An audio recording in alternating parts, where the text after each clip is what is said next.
بسم الله الرحمن الرحيم. وكذلك أنزلناه قرآنا عربيا وصرفنا فيه من الوعيد لعلهم يتقون أو يحدث لهم ذكرا فتعالى الله الملك الحق ولا تعجل بالقرآن من قبل أن يقضى إليك وحيه وقل رب زدني علما. അസ്സലാമു അലൈക്കും വറഹ്മത്തുള്ളാഹി വബറകാതുഹു. ഖുർആൻ പദം 1017 ദിവസത്തിലേക്ക് എല്ലാവരെയും ഹാർദമായി സ്വാഗതം ചെയ്യുന്നു. സൂറത്ത് ത്വാഹയിലെ 113, 114 ആയത്തുകളാണ് ഇന്ന് പഠന വിധേയമാക്കുന്നത്. ക്ലാസ് ആരംഭിക്കുന്നതിനായി ആദരണീയനായ ഡോക്ടർ AI വിലായത്തുള്ള സാഹിബിനെ ക്ഷണിക്കുന്നു. അസ്സലാമു അലൈക്കും വറഹ്മത്തുള്ളാഹി വബറകാതുഹു. അഊദു ബില്ലാഹി മിനശ് ശൈത്വാനിർ റജീം. ബിസ്മില്ലാഹിർ റഹ്മാനിർ റഹീം. വകദാലിക അൻസൽനാഹു ഖുർആനൻ അറബിയ്യ വസറഫ്നാ ഫീഹി മിനൽ വഈദി ലഅല്ലഹും യത്തഖൂൻ ഔ യുഹദിഥു ലഹും ദിക്റാ ഫതആല അല്ലാഹുൽ മലിക്കുൽ ഹഖ് ولا تعجل بالقرآن من قبل أن يقضى إليك وحيه وقل رب زدني علما. صدق الله العلي العظيم. സൂറത്ത് ത്വാഹയിലെ 113, 114 ആയത്തുകളാണ് ഞാൻ നിങ്ങളെ ഇപ്പോൾ കേൾപ്പിച്ചിട്ടുള്ളത്. ത്വാഹയിൽ നടന്നു വരുന്ന ഒരു പ്രഭാഷണത്തിന്റെ അവസാന ഭാഗമാണ് ഈ ആയത്തുകളോടെ. അതിന്റെ ആ പ്രഭാഷണത്തിന്റെ എൻഡിലാണ് നമ്മൾ എത്തുന്നത് എന്ന് കാണുന്നത്. ഇതിനെ തുടർന്ന് മറ്റൊരു വിഷയമാണ് തുടർന്നുള്ള ഭാഗത്ത് കൈകാര്യം ചെയ്യപ്പെടുന്നത്. അപ്പോ ഈ കണ്ടിന്യൂവേഷൻ ആയിട്ട് വരുന്ന ഈ പ്രഭാഷണത്തിന്റെ അവസാന ഭാഗം അത് കൺക്ലൂഡ് ചെയ്യുന്ന വിധത്തിലുള്ള 2 ആയത്തുകളാണ് ഞാനിപ്പോ നിങ്ങളെ കേൾപ്പിച്ചത്, നമ്മൾ ചർച്ച ചെയ്യുന്നു. ഈ 2 ആയത്തുകളും വിശുദ്ധ ഖുർആനുമായി ബന്ധപ്പെട്ടുകൊണ്ടുള്ള ചില പൊതു നിർദ്ദേശങ്ങൾ അടങ്ങിയിട്ടുള്ളതാണ്. ഒരുപക്ഷെ സൂറത്ത് ത്വാഹ മക്കയിലെ നബി സല്ലല്ലാഹു അലൈഹി വസല്ലമയുടെ പ്രബോധന ദൗത്യം നിർവഹിച്ചുകൊണ്ടിരിക്കുന്നതിനിടയിൽ അവതരിച്ച ഘട്ടത്തിലൊരു ഈ ആയത്തുകളൊക്കെ അതിന്റെയും മുന്നേ ആയിട്ട് നേരത്തെ ആദ്യകാലത്ത് അവതരിച്ചതാവാനൊക്കെ സാധ്യതയുണ്ട്. നബി സല്ലല്ലാഹു അലൈഹി വസല്ലം ആയത്തുകൾ അവതരിക്കുമ്പോൾ, അദ്ദേഹത്തിന് ദിവ്യ വെളിപ്പാട് ലഭിക്കുമ്പോൾ, വഹീ ലഭിക്കുമ്പോൾ, അദ്ദേഹം കേൾപ്പിക്കപ്പെടുന്ന ആ ദൈവിക വെളിപ്പാട് മനസ്സിൽ പതിയുന്ന വിധത്തില് അദ്ദേഹത്തിന് ഹൃദിസ്ഥമായി കിട്ടുന്നതിന് വേണ്ടി ബന്ധപ്പെട്ട് വെപ്രാളപ്പെട്ട് അത് മനഃപ്പാഠം പഠിക്കാനുള്ള ഒരു ശ്രമം ആദ്യകാലങ്ങളിൽ നടത്താറുണ്ടായിരുന്നു എന്നാണ് മക്കയിൽ അവതരിച്ച ചില സൂറത്തുകളിലെ ഇതുപോലെയുള്ള ചില പരാമർശങ്ങളിൽ നിന്ന് മനസ്സിലാക്കാൻ സാധിക്കുന്നത്. വഹി ഏതു വിധത്തിലാണ് സ്വീകരിക്കേണ്ടത്, അതെങ്ങനെയാണ് നബി സല്ലല്ലാഹു അലൈഹി വസല്ലമയുടെ മനസ്സിൽ പിന്നെ മാഞ്ഞു പോകാത്ത വിധത്തില്, മറന്നു പോകാത്ത വിധത്തില് പതിയുന്നത് എന്നതിനെ കുറിച്ചൊന്നും കൃത്യമായിട്ട് നബി സല്ലല്ലാഹു അലൈഹി വസല്ലമക്ക് അറിയാതിരുന്ന ഒരു കാലം. നബി സല്ലല്ലാഹു അലൈഹി വസല്ലം പ്രത്യേകം എഫേർട്ട് എടുത്തുകൊണ്ട് വേണം, നമ്മളൊക്കെ ഒരു ടെക്സ്റ്റ് മനഃപ്പാഠം പഠിക്കുന്ന പോലെ മെമ്മറൈസ് ചെയ്യാൻ പ്രത്യേകമായ എഫേർട്ട് എടുത്തുകൊണ്ട് വേണം ഓർമ്മയിൽ അത് സൂക്ഷിച്ചു വെക്കാൻ എന്നൊരു ധാരണയാണ് തുടക്കത്തിൽ ഉണ്ടായിരുന്നത്. എന്നാൽ പിന്നീട് വ്യക്തമാക്കപ്പെടുകയുണ്ടായത് ഈ തൻസീല്, ഈ വഹി വെളിപ്പാട് നബി സല്ലല്ലാഹു അലൈഹി വസല്ലമയുടെ ഹൃദയത്തിലേക്കാണ് ഇറക്കപ്പെടുന്നത്. അത് ഇറക്കപ്പെടുന്നതോടുകൂടി തന്നെ അതവിടെ സ്ഥിരപ്പെടുകയാണ്. നബി സല്ലല്ലാഹു അലൈഹി വസല്ലം അത് പിന്നീട് മറന്നു പോവുകയില്ല. അപ്പോ അത് മനഃപ്പാഠം പഠിക്കുന്നതിനും ഹൃദയത്തില് യാതൊരു പിഴവും സംഭവിക്കാത്ത വിധത്തിൽ സൂക്ഷിച്ചു വെക്കുന്നതിനൊക്കെ വേണ്ടി നബി സല്ലല്ലാഹു അലൈഹി വസല്ലം പ്രത്യേകമായ ഒരു എഫേർട്ട് എടുത്തുകൊണ്ട് ചെയ്യേണ്ടതില്ല എന്നാണ് അള്ളാഹു അദ്ദേഹത്തിന് പല ഘട്ടങ്ങളിലായിട്ട് നൽകിയ നിർദ്ദേശം. അതിന്റെ കാരണം നബി സല്ലല്ലാഹു അലൈഹി വസല്ലമക്ക് പോലും അറിയുകയില്ല എങ്ങനെയാണ് അദ്ദേഹത്തിന് ഇത് മനസ്സിൽ ഉറപ്പിക്കാൻ സാധിക്കുന്നത് എന്ന്. സാധാരണഗതിയിൽ കുറഞ്ഞ വാക്കുകളൊക്കെയാണ് ഒരു ടെക്സ്റ്റ് കേൾപ്പിക്കപ്പെട്ടാൽ മനസ്സിൽ പ്രത്യേക എഫേർട്ട് ഒന്നും എടുക്കാതെ ഒരാള് കേട്ടിരുന്നതാണെങ്കിൽ കുറഞ്ഞ വാക്കുകളൊക്കെ മനസ്സിൽ തങ്ങിയെന്ന് വരും. ചിലപ്പോൾ ആശയം മാത്രമേ തങ്ങുകയുള്ളൂ, അതിന്റെ ടെക്സ്റ്റ് മനസ്സിൽ നിന്ന് നീങ്ങിപ്പോകും. ഇങ്ങനെയൊക്കെയാണ് സാധാരണഗതിയിൽ ഉണ്ടാവാറുള്ളത്. അത് ഹൃദയത്തിൽ മനഃപ്പാടമാക്കി വെക്കേണ്ടതുണ്ടെങ്കിൽ അതിന് പ്രത്യേകമായ ശ്രമം നടത്തിയാലേ ആളുകൾക്ക് അത് സാധിക്കുകയുള്ളൂ. ചിലർക്ക് അത് തന്നെ വലിയ പ്രയാസമാണ്. അത് നിരന്തരം ശ്രമിച്ചുകൊണ്ട് നിലനിർത്താൻ വേണ്ടി എഫേർട്ട് എടുത്താൽ മാത്രമേ അങ്ങനെ മനഃപ്പാടമാക്കിയ പാഠങ്ങള് അല്ലെങ്കിൽ ടെക്സ്റ്റ് ഭാഗങ്ങള് മനസ്സിൽ നഷ്ടപ്പെടാതെ സൂക്ഷിക്കാൻ സാധിക്കുകയുള്ളൂ എന്നതാണ് സാധാരണ അനുഭവം. എന്നാൽ ഇവിടെ നബി സല്ലല്ലാഹു അലൈഹി വസല്ലം പ്രത്യേകമായിട്ടൊരു കാര്യം ഉണർത്തപ്പെടുകയാണ്. നമുക്ക് ആയത്തുകളിലേക്ക് പോകാം. അതിന്റെ തൊട്ട് മുമ്പുള്ള ഭാഗത്ത് നമ്മൾ അന്ത്യനാളിനെ കുറിച്ചാണ് സംഭാഷണം നടക്കുന്നത് കാണുകയുണ്ടായത്. അന്ന് അള്ളാഹു ഒരു ദാഴിയെ മുന്നിൽ പറഞ്ഞയക്കുകയും അയാൾ സകലരെയും തെളിച്ചുകൊണ്ട് നയിച്ചുകൊണ്ട് അള്ളാഹുവിന്റെ മുന്നിൽ വിചാരണയുടെ പ്രവിശാലമായ മൈതാനത്തേക്ക് തെളിച്ചു കൊണ്ടുപോകുന്ന കാര്യമാണ് ഇവിടെ പറയുന്നത്. കാരുണ്യവാനായ റബ്ബിന്റെ മുന്നിൽ എല്ലാവരും പ്രത്യക്ഷപ്പെടുകയും നിശബ്ദത കൊണ്ട് ആ സന്ദർഭം പ്രത്യേകം ശ്രദ്ധേയമാവുകയും ചെയ്യുന്ന കാര്യമൊക്കെ പറയുകയുണ്ടായി. ആ സന്ദർഭത്തിൽ ഒരാൾക്കും മറ്റൊരാൾക്ക് വേണ്ടി ശുപാർശ ചെയ്യാൻ സാധിക്കുകയില്ല, ശുപാർശ ഫലപ്രദമാവുകയില്ല.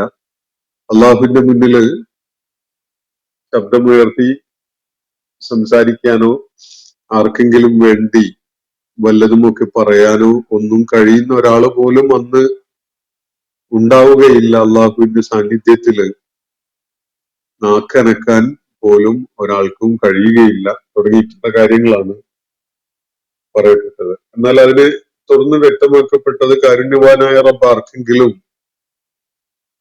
അങ്ങനെ അനുമതി നൽകുകയാണെങ്കിൽ അതും അവൻ തൃപ്തിപ്പെട്ട വിധത്തില് സംസാരിക്കാൻ സന്നദ്ധതയുള്ള വിധത്തിൽ ആർക്കെങ്കിലും ശഫാഅത്ത് ചെയ്യുന്നുവെങ്കിൽ അത് അള്ളാഹുവിന്റെ അനുമതിയുള്ള വിധത്തിൽ മാത്രമേ സാധിക്കുകയുള്ളൂ.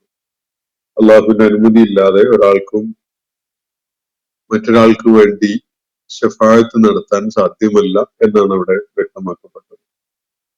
അള്ളാഹുവിന് ഇവരോരോരുത്തരുടെയും സൂക്ഷ്മമായ കാര്യങ്ങൾ അറിയാം. മുഖങ്ങളൊക്കെ തന്നെ അള്ളാഹുവിന് കീഴ്പ്പെട്ടുകൊണ്ട് എന്നെന്നും നിലനിൽക്കുന്ന ഹയ്യും എല്ലാറ്റിനെയും സസ്റ്റെയിൻ ചെയ്ത് നിർത്തുന്ന ഖയ്യൂമുമായ അള്ളാഹു ആ നാളില് അക്രമത്തിന്റെ അല്ലെങ്കിൽ അധർമ്മത്തിന്റെ അനീതിയുടെ ഒക്കെ പാപഭാരം പേറിക്കൊണ്ടുവരുന്ന ആള് ഏറ്റവും വലിയ നഷ്ടകാരിയായിരിക്കും എന്നുകൂടി അവിടെ പറയപ്പെട്ടത് നമ്മൾ കാണുകയുണ്ടായി. എന്നാൽ സൽക്കർമ്മങ്ങൾ ചെയ്യുകയും സത്യവിശ്വാസം മുറുകെ പിടിച്ചുകൊണ്ട് നിലക്കൊള്ളുകയും ചെയ്ത ആളുകൾ അവർക്ക് യാതൊരു വിധത്തിലുള്ള അനീതിയോ അല്ലെങ്കിൽ അവകാശ നിഷേധമോ ഒന്നും നേരിടേണ്ടി വരില്ല എന്നുകൂടി അള്ളാഹുവോടെ പറയുക. അതിനെ തുടർന്നാണ് ഇന്ന് നമ്മൾ വായിച്ച രണ്ടായത്തുകൾ വരുന്നത്. ഈ രണ്ടായത്തുകൾ ആ പ്രഭാഷണത്തിന്റെ ഭാഗമാണ് എന്ന് നമുക്ക് കാണാൻ വയ്യ. പക്ഷെ ഒരു പ്രഭാഷണം അവസാനിക്കുന്ന ഘട്ടത്തില് അതിനിടക്കുണ്ടായ എന്തോ ഒരു സംഭവത്തെ പരാമർശിച്ചുകൊണ്ട് ഒരു കൺക്ലൂഡിങ് റിമാർക്ക് നടത്തുന്ന പോലെയാണ്.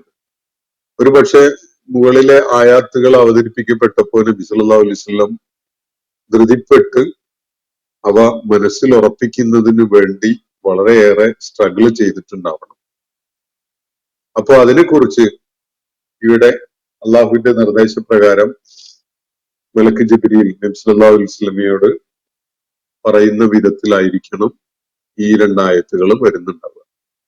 അത് മുകളിൽ നടന്ന പ്രഭാഷണത്തിന്റെ ആ ഭാഷണത്തിന്റെ അത് കേൾപ്പിക്കപ്പെട്ടപ്പോ നബി സല്ലല്ലാഹു അലൈഹി വസല്ലം അത് ഹൃദിസ്ഥമാക്കുന്നതിന് വേണ്ടി നടത്തിയ ആ കഠിന ശ്രമം അത് നിരീക്ഷിച്ചുകൊണ്ടുള്ള ഒരു പ്രതികരണം പോലെ ആയിട്ട് പ്രഭാഷണത്തിന്റെ അവസാനത്തിൽ അതിനെക്കുറിച്ചൊന്ന് നബി സല്ലല്ലാഹു അലൈഹി വസല്ലമക്ക് ഒരു നിർദ്ദേശം നൽകുന്ന, ഒരു വെളിപ്പെടുത്തൽ നൽകുന്ന വിധത്തിലാണ് ഈ രണ്ടായാത്തുകൾ കാണാൻ സാധിക്കും. ഈ രണ്ടായാത്തുകൾക്ക് ശേഷം മറ്റൊരു വിഷയത്തിലേക്കാണ് കാര്യങ്ങൾ പോകുന്നത്. അപ്പോ കദാലിക അൻസൽനാഹു ഖുർആനൻ അറബിയ്യ. ഇവിടെ അല്ലാഹു പറയുന്ന ഇപ്രകാരം നാം ഇതിനെ അറബി ഭാഷയിലുള്ള ഒരു പാരായണമാക്കിയിരിക്കുന്നു. കദാലിക അൻസൽനാഹു, നാം അതിനെ അവതരിപ്പിച്ചിരിക്കുന്നു. എങ്ങനെയാണ് അത് അവതരിപ്പിച്ചിരിക്കുന്നത്? ഖുർആനൻ അറബിയ്യ, അറബിയിലുള്ള ഒരു പാരായണമായിട്ട്, അറബി ഭാഷയിലുള്ള ഒഴുക്കോട് കൂടിയുള്ള ഒരു പാരായണമായിട്ടാണ് നാം ഇതിനെ താങ്കൾക്ക് അവതരിപ്പിച്ച് തന്നിട്ടുള്ളത് എന്നാണ് ഇവിടെ പറയുന്നത്. ഭാഷ അറബിയാണ്, അത് ഒഴുക്കോട് കൂടി പാരായണം ചെയ്യാൻ പറ്റുന്ന ഒരു ശൈലിയിലാണ് ഇത്. ഈ വിധത്തിൽ ഈ പ്രത്യേകതകളോട് കൂടിയാണ് അള്ളാഹു അവതരിപ്പിച്ചിരിക്കുന്നത്. അതിലാർക്കും സന്ദേഹം വേണ്ട. അള്ളാഹുവിന്റെ കലാം ഇവിടെ അവതരിപ്പിക്കപ്പെട്ടിരിക്കുന്നത് അറബി ഭാഷയിൽ ഉള്ള ഒരു പാരായണം എന്ന നിലക്കാണ്. വസറഫ്നാ ഫീഹി, എന്നിട്ട് നാം അതില് വിവരിക്കുകയും ചെയ്തിരിക്കുന്നു. മിനൽ വഈദ്, വ്യത്യസ്തമായ പല താക്കീതുകളും മനുഷ്യ ജീവിതവുമായി ബന്ധപ്പെട്ടുകൊണ്ടുള്ള ദൈവികമായ മുന്നറിയിപ്പുകൾ, താക്കീതുകൾ, ഓർമ്മപ്പെടുത്തൽ, ഇങ്ങനെ പലതുമാണ് നാം അതിൽ വിവരിച്ചിട്ടുള്ളത്. മനുഷ്യനാവശ്യമായ താക്കീതുകൾ, മുന്നറിയിപ്പുകൾ, അതുപോലെ ഓർമ്മപ്പെടുത്തൽ, ഇങ്ങനെയൊക്കെയുള്ള സംഗതികളാണ് നാം അതിൽ വിവരിച്ചിട്ടുള്ളത്. എന്തിനാണ്? ലഅല്ലഹും യത്തഖൂൻ, അവര് മാർഗച്യുതിയിൽ പെടാതെ സൂക്ഷ്മതയുള്ള ഒരു ജീവിതം നയിക്കുന്നവരാകുന്നതിന് വേണ്ടി, അതിനുവേണ്ടിയാണ് വഈദൊക്കെ തന്നെ ഇവിടെ നൽകിയിട്ടുള്ളത്. വഈദ് എന്ന് പറയുമ്പോൾ വിശുദ്ധ ഖുർആനിലൂടെ അതിന്റെ തുടക്കം മുതൽ അവസാനം വരെയുള്ള ഭാഗങ്ങളിലായിട്ട് മനുഷ്യന് ആവശ്യമായ മാർഗദർശനം എന്ന നിലയ്ക്ക് അള്ളാഹു എന്തൊക്കെ കാര്യങ്ങള് മനുഷ്യന്റെ ശ്രദ്ധയിൽ കൊണ്ടുവരുന്നുണ്ടോ അതൊക്കെയും അള്ളാഹുവിന്റെ വഈദായിട്ട്, താക്കീതായിട്ട്, ഉണർത്തലായിട്ട്, ഓർമ്മപ്പെടുത്തലായിട്ട് കാണാൻ സാധിക്കും. അതാണ് ഈ ഖുർആൻ നിർവഹിക്കുന്നത്. അപ്പോ വകദാലിക അൻസൽനാഹു ഖുർആനൻ അറബിയ്യ വസറഫ്നാ ഫീഹി മിനൽ വഈദി ലഅല്ലഹും യത്തഖൂൻ. എന്തിനാണ് ഈ താക്കീതുകളൊക്കെ ഇതിൽ ഇത്രയും വ്യക്തതയോടുകൂടി വിവരിച്ചിരിക്കുന്നത്? ലഅല്ലഹും യത്തഖൂൻ, അവര് തഖ്വ ഉള്ളവരാകുന്നതിന് വേണ്ടിയാണ്, സൂക്ഷ്മത കാണിക്കുന്നവരാകുന്നതിന് വേണ്ടിയാണ്, മാർഗച്യുതിയിൽ നിന്ന് സ്വയം രക്ഷ തേടുന്നവരാകുന്നതിന് വേണ്ടിയാണ്. തഖ്വയുടെ തലങ്ങളാണ് ഇതൊക്കെ തന്നെ. ശരിയായ വഴിയിലൂടെ സഞ്ചരിക്കുക, തെറ്റായ വഴിയിൽ നിന്ന് സ്വയം രക്ഷ പ്രാപിക്കാൻ വേണ്ട ശ്രമങ്ങൾ നടത്തുക, കാര്യങ്ങളിൽ സത്യസന്ധതയോടുകൂടിയുള്ള നിലപാടുകൾ സ്വീകരിക്കുക, ഇതൊക്കെ അതിൽ അടങ്ങിയിട്ടുണ്ട്. അപ്പോ അവര് തഖ്വ ആർജിക്കുന്നതിന് വേണ്ടിയും മാർഗച്യുതിയിൽ നിന്ന് രക്ഷ നേടുന്നതിനൊക്കെ വേണ്ടിയിട്ടാണ് ഈ ഖുർആനിൽ എല്ലാ വിധത്തിലുള്ള വഴീതും നാം വിവരിച്ചിട്ടുള്ളത് എന്നാണ് അല്ലാഹു ഇവിടെ പറയുന്നത്. ഔ യുഹദ്ദിസു ലഹും ദിക്റ, അതല്ലെങ്കിൽ അവര് ഒരു ബോധോദയം ഉള്ളവരായി മാറട്ടെ എന്ന നിലക്കാണ്, ദിക്റുള്ളവരായിട്ട് ഒരു പുതിയ ഒരു നവ ബോധം അവർക്കുണ്ടാവട്ടെ എന്ന നിലക്കാണ് ഈ കാര്യങ്ങളൊക്കെ ഇതില് വിവരിച്ചിട്ടുള്ളത്. അപ്പോ ഔ യുഹദ്ദിസു ലഹും ദിക്റ, അതല്ലെങ്കിൽ ഈ ഖുർആൻ അവർക്കൊരു ദിക്ർ പുതിയതായിട്ട് ഒരു ബോധനം അല്ലെങ്കിൽ ഒരു ബോധോദയം ഇത് കാരണമായിട്ട് അവർക്കുണ്ടാവട്ടെ, അവർക്കൊരു പുതു അനുഭവമായിട്ട് ഒരു ബോധമുണ്ടാവട്ടെ എന്ന നിലക്കാണ് ഈ വഴീതുകളൊക്കെ ഉൾക്കൊള്ളിച്ചുകൊണ്ടുള്ള ഈ അറബി ഭാഷയിലുള്ള ഈ പാരായണം നാം അവർക്കായിട്ട് അവതരിപ്പിച്ചിട്ടുള്ളത് എന്നാണ് അള്ളാഹു പറയുന്നത്. മനുഷ്യര് വായിച്ചും കേട്ടും അനുഭവിച്ചുകൊണ്ട് സ്വയം തഖ്വയുള്ളവരും ബോധം ഉള്ളവരുമായി മാറുന്നതിന് വേണ്ടിയാണ് ഈ ഖുർആൻ ഈ വിധത്തിൽ അവതരിപ്പിച്ചിരിക്കുന്നത്. ഫതആലല്ലാഹുൽ മലിക്കുൽ ഹഖ്, സാക്ഷാൽ അധിപനായ അള്ളാഹു അത്യുന്നതനായിരിക്കുന്നു. അതിനാൽ ഇതാണ് അള്ളാഹു കൂടെ പറഞ്ഞു വെക്കുന്നത്. ഫതആലല്ലാഹുൽ മലിക്കുൽ ഹഖ്, അൽ മലിക്കുൽ ഹഖ് അള്ളാഹുവാണ്, സാക്ഷാൽ അധിപൻ, സാക്ഷാൽ രാജൻ, സാക്ഷാൽ അധികാരി, സാക്ഷാൽ ഉടമസ്ഥൻ, അത് അള്ളാഹുവാണ്. അവൻ അത്യുന്നതനായിരിക്കുന്നു എന്നാണ് ഇവിടെ പറയുന്നത്. ഫതആല, ആരാണ് അത്യുന്നതനായിരിക്കുന്നത്? അള്ളാഹു അൽ മലിക്കുൽ ഹഖ്. അള്ളാഹുവിന്റെ 3 പേരുകളാണ് ഇവിടെ പരാമർശിക്കപ്പെടുന്നത്. അള്ളാഹു എന്ന അടിസ്ഥാന നാമം, പിന്നെ ആരാണ് അവൻ? അള്ളാഹു എന്നത് അൽ മലിക്കുൽ ഹഖ്, സാക്ഷാൽ യഥാർത്ഥത്തിൽ തന്നെ എല്ലാറ്റിന്റെയും ഉടമസ്ഥനായ അധിപനായ അള്ളാഹു. ആ അള്ളാഹു അത്യുന്നതനായിരിക്കുന്നു എന്നാണ് ഇവിടെ പറയുന്നത്. അള്ളാഹുവിന്റെ ഔന്നത്യത്തിന്റെ ഭാഗമാണ് ഇതിന്റെ തൊട്ടു മുമ്പിൽ സൂചിപ്പിക്കപ്പെട്ട എല്ലാ വിധത്തിലുള്ള വഴീതും അറബി ഭാഷയിലെ ഒഴുക്കുള്ള പാരായണമായിട്ട് നൽകിയിരിക്കുന്നു എന്നാണ്. അത് അള്ളാഹുവിന്റെ അൽ മലിക്കുൽ ഹഖ് എന്ന വിധത്തിൽ അള്ളാഹു ഉന്നതനായിരിക്കുന്നതിന്റെ രീതി, എങ്ങനെയാണ് അള്ളാഹു ഉന്നതനായിരിക്കുന്നത് എന്നതാണ് ഇൻഡയറക്റ്റ് ആയിട്ട് ഇവിടെ സൂചിപ്പിക്കപ്പെടുന്ന കാര്യം. മനുഷ്യന് മാർഗച്യുതിയിൽ നിന്ന് രക്ഷ നേടാൻ, അങ്ങനെ തഖ്വയുള്ളവരായി മാറാൻ, അതുപോലെ തികഞ്ഞ ഉത്ബുദ്ധത നേടിക്കൊണ്ടൊരു ബോധോദയം ഉണ്ടായ ഒരു ആളായിട്ട് മാറാൻ കഴിയുന്ന വിധത്തിലുള്ള സകല താക്കീതുകളും അവൻ അറബി ഭാഷയിലുള്ള ഈ പാരായണത്തില് ഉൾപ്പെടുത്തിയിട്ടുണ്ട്. അള്ളാഹുവിന്റെ മഹത്വം ഇതിനെ കൂടി ആശ്രയിച്ചുകൊണ്ടുള്ളതാണ്. മറ്റൊരാൾക്കും അങ്ങനെയുള്ള ഒരു കാര്യം ചെയ്യാൻ സാധിച്ചിട്ടില്ല, ഒരാൾക്കും അത് സാധ്യവുമല്ല. അള്ളാഹുവാണ് മനുഷ്യന് ആവശ്യമായ സകലവിധ വഴീതും നൽകിയിട്ടുള്ളത്. അത് അവന് തഖ്വയുള്ളവനാക്കുന്നു. അതുപോലെ ദിക്റിന്റെ ഗുണം, ബോധം ഉള്ള അവസ്ഥ അവനിൽ ഉണ്ടാക്കുന്നു, ബോധോദയം ഉണ്ടാക്കുന്നു. ഇതാണ് ഇതിന്റെ നേട്ടം. അതിനുവേണ്ടിയാണ് ഈ ഖുർആൻ അള്ളാഹു അവതരിപ്പിച്ചിട്ടുള്ളത്. അതിനാൽ ഫതആല അല്ലാഹുൽ മലിക്കുൽ ഹഖ്, അതുകൊണ്ട് തന്നെ അൽ മലിക്കുൽ ഹഖായ അള്ളാഹു,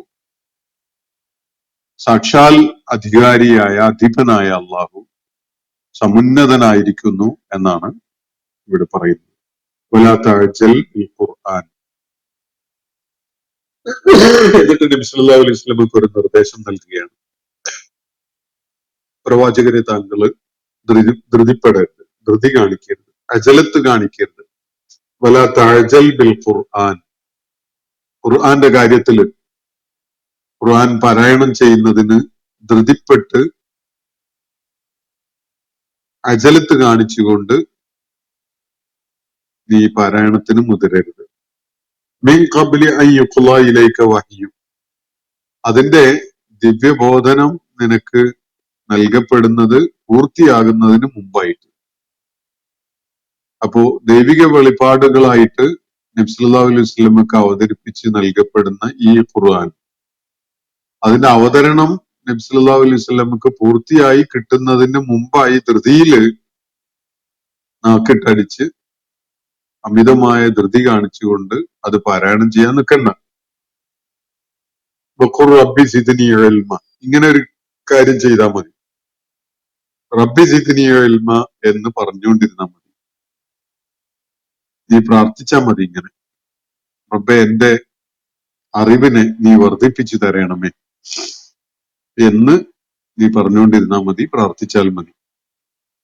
അള്ളാഹുവിന്റെ തൻസീല്, ഈ ആയാത്തുകളുടെ തൻസീല് നടക്കുമ്പോ അത് സ്വാഭാവികമായി തന്നെ നിന്റെ മനസ്സിൽ പതിഞ്ഞുകൊള്ളും എന്നാണ് സൂചിപ്പിക്കപ്പെടുന്നത്. ഹൃദയത്തിലേക്കാണ് ഇത് ഇറക്കപ്പെടുന്നത് എന്നത് ഖുർആനിൽ വേറെ ചിലയിടത്ത് പറയുന്നത് കാണാം. അപ്പോ ഹൃദയത്തിലേക്ക് ഇറക്കപ്പെടുന്ന ഈ സംഗതി അവതരിപ്പിക്കപ്പെടുന്നതോടുകൂടി ഹൃദയത്തിൽ പതിയും. അത് ഹൃദയത്തിൽ ഉറപ്പിച്ചു നിർത്തുന്നതിന് വേണ്ടി നീ ബന്ധപ്പെട്ട് ധൃതി കാണിച്ച് അത് പാരായണം ചെയ്യേണ്ട കാര്യമില്ല. ഒരു പ്രാർത്ഥന മനസ്സിലുണ്ടായാൽ മതി. റബ്ബി സിദ്നി ഇൽമ, നീ എനിക്ക് അറിവ് വർദ്ധിപ്പിച്ചു തരണമേ, ഇൽമ അധികരിപ്പിച്ചു തരണമേ എന്ന് പ്രാർത്ഥിച്ചുകൊണ്ടിരിക്കുകയേ വേണ്ടതുള്ളൂ എന്നാണ് നബി സല്ലല്ലാഹു അലൈഹി വസല്ലമയോട് അള്ളാഹു നിർദ്ദേശിക്കുന്നത്. അപ്പോ ഈ അവതരണത്തിന്റെ ഇടക്ക് നബി സല്ലല്ലാഹു അലൈഹി വസല്ലം ധൃതി കാണിക്കുകയോ വെപ്രാളപ്പെടുകയോ ഒക്കെ ചെയ്തിട്ടുണ്ടാവണം. അതിന്റെ അവസാനത്തിലാണ് ആ കാര്യത്തെക്കുറിച്ച് ഒരു നിർദ്ദേശം നൽകുന്നത്. തൻസീല് നടന്നുകൊണ്ടിരിക്കുമ്പോ ധൃതിപ്പെട്ട് അത് പാരായണം ചെയ്യാൻ വേണ്ടി നിൽക്കണ്ട. എനിക്ക് അറിവ് വർദ്ധിപ്പിച്ചു തരണമേ എന്നുള്ള ഒരു പ്രാർത്ഥന മനസ്സിലുണ്ടായാൽ മതി. അള്ളാഹു അവതരിപ്പിക്കുന്ന ആയാത്തുകള് അവന്റെ പ്രത്യേകമായ രീതിയിൽ മുഹമ്മദ് നബി സല്ലല്ലാഹു അലൈഹി വസല്ലമയുടെ മനസ്സിൽ അത് പതിഞ്ഞ വിധത്തിലാക്കാൻ അള്ളാഹുവിന് സാധിക്കും. അതിന് നീ പ്രത്യേകമായ ശ്രമമൊന്നും നടത്തേണ്ടതില്ല എന്നാണ്. മക്കയിൽ അവതരിച്ച 3-4 സന്ദർഭങ്ങളിലുള്ള സൂറത്തുകളിൽ ആയാത്തുകളിൽ ഈ വിഷയം വരുന്നുണ്ട്. ഇതൊരു സന്ദർഭമാണ് ത്വാഹയിൽ. ഇതുപോലെ 2-3 സന്ദർഭങ്ങളിൽ കൂടി ഇതേ വിഷയം വരുന്നത് കാണാം.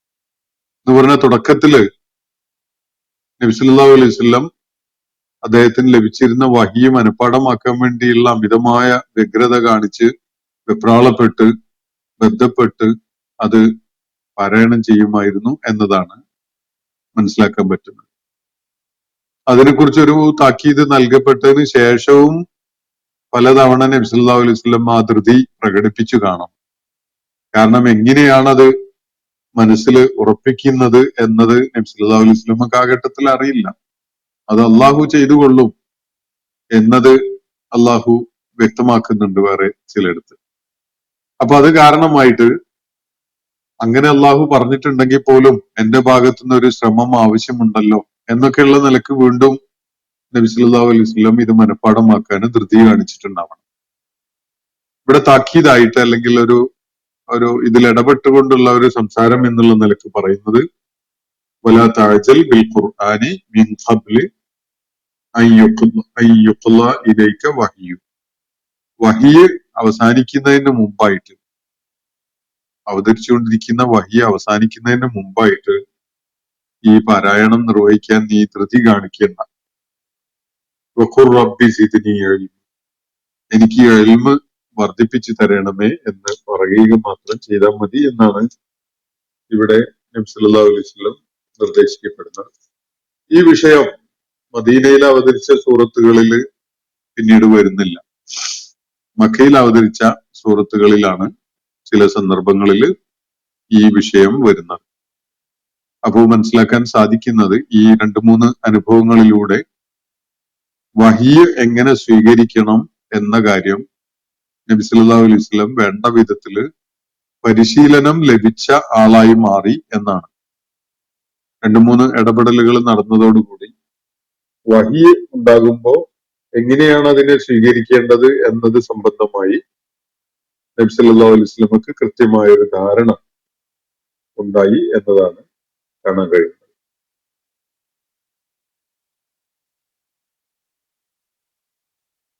സൂറത്തുൽ ഖിയാമയില് ഈ ധൃതിപ്പെട്ടുകൊണ്ട് മനഃപ്പാഠം പഠിക്കാനുള്ള ശ്രമത്തെ വിലക്കിക്കൊണ്ട് ഒരായത്ത് കാണാൻ പറ്റും. ലാ തുഹർരിക് ബിഹി ലിസാനക, നീ നിന്റെ നാവ് അങ്ങനെ ചലിപ്പിച്ചുകൊണ്ടിരിക്കേണ്ട ഈ ഖുർആനുമായി ബന്ധപ്പെട്ടുകൊണ്ട്. ലി തഅജല ബി, ഇത് ധൃതി കാണിച്ച് ഏറ്റുവാങ്ങുന്നതിന് വേണ്ടിയായിട്ട്. ഇന്ന അലൈന ജംഅഹു വ ഖുർആന, അതിന്റെ ക്രോഡീകരണവും അതിന്റെ പാരായണവും ഒക്കെ നമ്മുടെ ഉത്തരവാദിത്തമാണ്. അതുകൊണ്ട് പ്രവാചകരെ താങ്കളുടെ മനസ്സിൽ ഇത് ഉറപ്പിച്ചു നിർത്തുക എന്നത് താങ്കൾ എഫേർട്ട് എടുത്തുകൊണ്ട് ധൃതിപ്പെട്ട് അങ്ങനെ മനസ്സിൽ ഉറപ്പിക്കാനുള്ള ഒരു ശ്രമം നടത്തിക്കൊണ്ട് വേണ്ടതില്ല. അത് നിന്റെ മനസ്സിൽ ക്രോഡീകരിക്കുന്നതും അതിന്റെ പാരായണം നിന്റെ മനസ്സിൽ അത് പതിഞ്ഞ വിധത്തിൽ എളുപ്പമാക്കുന്നതും ഒക്കെ നമ്മുടെ ഉത്തരവാദിത്തമാണ്. ഫൈദാ ഖറഅനാഹു ഫത്തബിഅ ഖുർആന, ഇത് നാം താങ്കൾക്ക് പാരായണം ചെയ്തു തരുമ്പോൾ അതിന്റെ പാരായണത്തെ താങ്കൾ ശ്രദ്ധാപൂർവം പിന്തുടരുക. സുമ്മ ഇന്ന അലൈന ബയാന, പിന്നീട് അതിന്റെ വിശദീകരണം നൽകലും നമ്മുടെ ഉത്തരവാദിത്തമാണ്. ഖുർആൻ അവതരിച്ചു എന്നതുകൊണ്ട് മാത്രം അതിലെ ഓരോ പദവും ആ പദത്തിന്റെ സൂചനയും നബി സല്ലല്ലാഹു അലൈഹി വസല്ലമക്കോ സത്യവിശ്വാസികൾക്കോ ഒന്നും കൃത്യമായിട്ട് മനസ്സിലായിക്കൊള്ളണമെന്നില്ല. അതിന് ആവശ്യമായ ഒരു പ്രക്രിയയിലൂടെ അതിന്റെ ആശയം വെളിപ്പെടുത്തുക എന്നത് അള്ളാഹു അതിനൊരു സംവിധാനം വെച്ചിട്ടുണ്ട് എന്നാണ് ഇവിടെ പറയുന്നത്. ഉമ്മ ഇന്ന അലൈന ബയാന, പിന്നീട് അതിന്റെ വിവരണം അതും നമ്മുടെ ഉത്തരവാദിത്വമാണ് എന്നാണ്. അപ്പൊ ആ വിവരണം നടത്തുന്നതിന് അള്ളാഹുവിന് അവന്റേതായ ഒരു സംവിധാനം ഉണ്ട് എന്നാണ് സൂചിപ്പിക്കപ്പെടുന്നത്. ആളുകളുടെ ചിന്തയും അന്വേഷണവും ഒക്കെ വികസിക്കുന്ന മുറക്ക് അള്ളാഹുവിന്റെ കിതാബിലെ ആയാത്തുകളുടെ അർത്ഥസൂചനകള് അവർക്ക് ബോധ്യപ്പെട്ട് കിട്ടുന്നു എന്നത്, അവരുടെ മനസ്സിൽ ഖുർആൻ ആയാത്തുകൾക്കുള്ള അർത്ഥസാധ്യതകൾ തോന്നിപ്പിക്കപ്പെടുന്നു എന്നതൊക്കെ അതിന്റെ ഭാഗമാണ്. ശാസ്ത്ര പുരോഗതി, ഭൗതിക ലോകത്ത് നടക്കുന്ന മാറ്റങ്ങള്, പുതിയ ജ്ഞാന സ്രോതസ്സുകള് പ്രാപ്യമാവുന്നത്, ഇതൊക്കെ അള്ളാഹുവിന്റെ കിതാബിനുള്ള വിശദീകരണമായിട്ട് അതിനുള്ള ബയാൻ നൽകുന്ന ഒരു പ്രക്രിയയായിട്ടൊക്കെ കാണാൻ സാധിക്കും. മറ്റൊരിടത്ത് സൂറത്തുൽ അഅലയിലാണ് സനുഖ്രിഉക ഫലാ തൻസ എന്ന് അള്ളാഹു പറയുന്നത്. നാം താങ്കൾക്ക് പാരായണം ചെയ്തു തരും, പിന്നീട് താങ്കൾ അത് മറന്നു പോവുകയില്ല. അള്ളാഹു വാഗ്ദാനം ചെയ്യുന്ന ഒരു കാര്യമാണിത്. സനുഖ്രിഉക, നാം ഇത് താങ്കൾക്ക് പാരായണം ചെയ്തു തരും. ഫലാ തൻസ, അതിനുശേഷം പിന്നെ അത് മറക്കൂല. അത് താങ്കളുടെ മനസ്സിൽ ഹൃദിസ്ഥമാക്കപ്പെട്ട വിധത്തില് നിലനിൽക്കും. അപ്പൊ ഇങ്ങനെ പലയിടങ്ങളിലായിട്ട് ഈ കാര്യം സൂചിപ്പിക്കപ്പെടുന്നുണ്ട് എന്നത് കാണാൻ കഴിയും. ഇതൊക്കെ തന്നെ മക്കയിൽ അവതരിച്ച സൂറത്തുകളിലാണ്. മദീനയിലേക്ക് പലായനം ചെയ്യുന്നതോടൊക്കെ ആ കാലമൊക്കെ ആകുന്നതിന് മുമ്പായിട്ട് തന്നെ ഈ വഹി സ്വീകരിക്കേണ്ടത് എങ്ങനെ, അതെങ്ങനെയാണ് നബി സല്ലല്ലാഹു അലൈഹി വസല്ലമയുടെ ഹൃദയത്തില് സംരക്ഷിക്കപ്പെടുന്നത്, അതിനുള്ള ദൈവിക സംവിധാനം എന്താണ് എന്നതൊക്കെ നബി സല്ലല്ലാഹു അലൈഹി വസല്ലമക്ക് വളരെ വ്യക്തമായി മനസ്സിലാക്കാൻ അവസരം ഉണ്ടായി എന്നതാണ് മനസ്സിലാക്കാൻ പറ്റുന്ന ഒരു കാര്യം. ഇന്നത്തെ സെഷൻ ഞാനിവിടെ അവസാനിപ്പിക്കുകയാണ്. സൂറത്ത് ത്വാഹയിലെ 113, 114 ആയത്തുകളാണ് നമ്മൾ ഇന്ന് പഠന വിധേയമാക്കിയിട്ടുള്ളത്. അള്ളാഹു നമ്മെ എല്ലാവരെയും അനുഗ്രഹിക്കുമാറാവട്ടെ. വാഖിറു ദഅ്വാന അനിൽ ഹംദുലില്ലാഹി റബ്ബിൽ ആലമീൻ. അസ്സലാമു അലൈക്കും വറഹ്മത്തുള്ളാഹി വബറകാതുഹു. ഇന്നത്തെ ഖുർആൻ പദം ഇവിടെ സമാപിക്കുന്നു. ഖുർആൻ പഠനത്തിൽ പങ്കെടുത്ത എല്ലാവർക്കും അള്ളാഹു അർഹമായ പ്രതിഫലം നൽകി അനുഗ്രഹിക്കട്ടെ. വആഖിറു ദഅ്വാന അനിൽ ഹംദുലില്ലാഹി റബ്ബിൽ ആലമീൻ. അസ്സലാമു അലൈക്കും വറഹ്മത്തുള്ളാഹി വബറകാതുഹു.